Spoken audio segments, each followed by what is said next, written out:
The ammunition, which has been linked to numerous health issues, is designed to be used by the Challenger tanks London has also sent to Kiev. An activist who took part in the protests, Theo Russell, believes many people in the UK are aware of what's happening in Ukraine.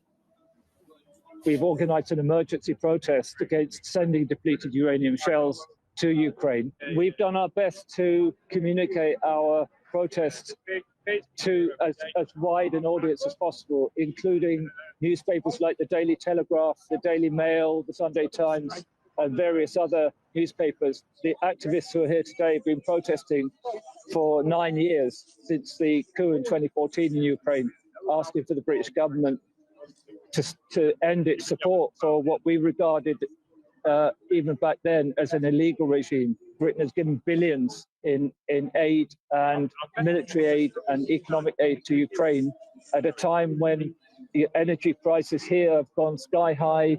People are struggling. A lot of people are aware of the truth in Ukraine, which is quite amazing when you consider that the reporting here is totally and utterly one-sided. They recycle the stories from American intelligence, British intelligence. The Ukrainian regime lies. This is not the first time depleted uranium has been used in combat zones.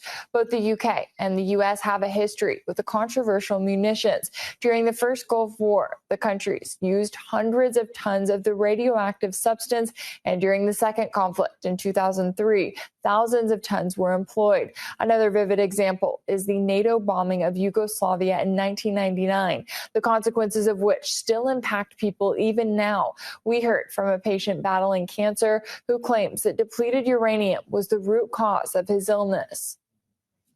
I generally tolerate the therapy with difficulty. The therapy itself is difficult and lasts quite a long time. As for my mental and physical condition, I'm very exhausted. I don't move much because I can't move because of the therapy. When I'm in the hospital, the therapy starts at 9 in the morning and ends at 8 in the evening. It's 10 hours of lying down a day, and it all depends on how well I tolerate the cycle. In the second cycle, I endure heavy therapy. I had a high temperature and I fell into a coma. It's a temperature coma, but the doctors helped me, and they told me that it must be so difficult because the therapy itself is difficult and the disease has spread. Cancer has affected the lungs, lymph glands, and the main aorta.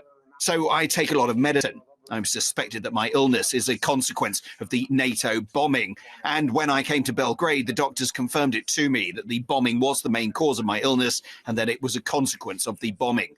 In particular, the depleted uranium ammunition that they used to attack us here is the main reason why cancer appears in people.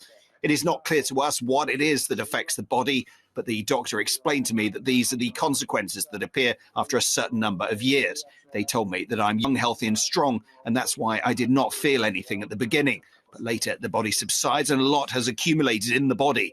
Our environment in which we live is polluted.